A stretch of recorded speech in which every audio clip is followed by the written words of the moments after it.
कसे आहेत सगळे? मस्त ना? Welcome to curry tales. चला तर मग आज आपण बनवूया मकर संक्रांती स्पेशल तिळगुळ.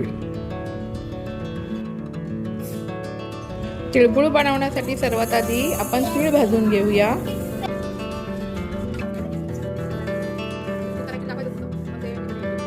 नंतर मग शेंगदाणे भाजून घेऊया आणि मग चण्याची डाळी भाजून घेऊया. थोडीशी गरम करायची आणि नंतर थोडंसं खोबरं किसून ते भाजून घेऊया.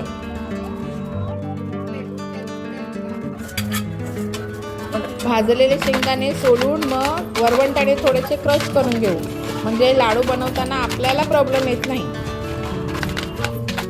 आणि लाडू कसे गोल गोल बनतात.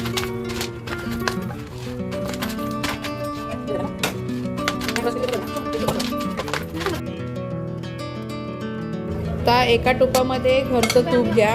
नंतर मग त्याच्यावर चिक्कीचं गूळ टाका आणि गूळ चांगलं वितळू द्या आणि थोडंसं शिजवून घ्या, म्हणजे लाडू कसे कडक बनतात. कच्च्या गुळाचे लाडू नरम नरम राहतात. आणि मग त्याच्यामध्ये थोडीशी वेलची आणि जायफळाची पावडर टाका आणि नंतर तीळ, शेंगदाणे, चण्याची डाळी, खोबरं सगळं मिक्स करून घ्या.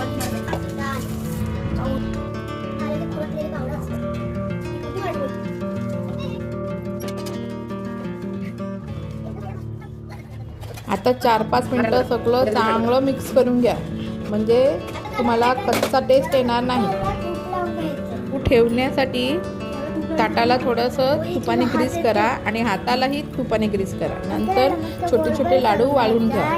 कसे पटापट बनतात आणि खूप छान बनतात. खूप इझी आणि टेस्टी रेसिपी आहे. नक्की फॉलो करा आणि व्हिडिओ आवडल्यास प्लीज लाईक करा. तिळगुळ घ्या, गोड गोड बोला. Thanks for watching.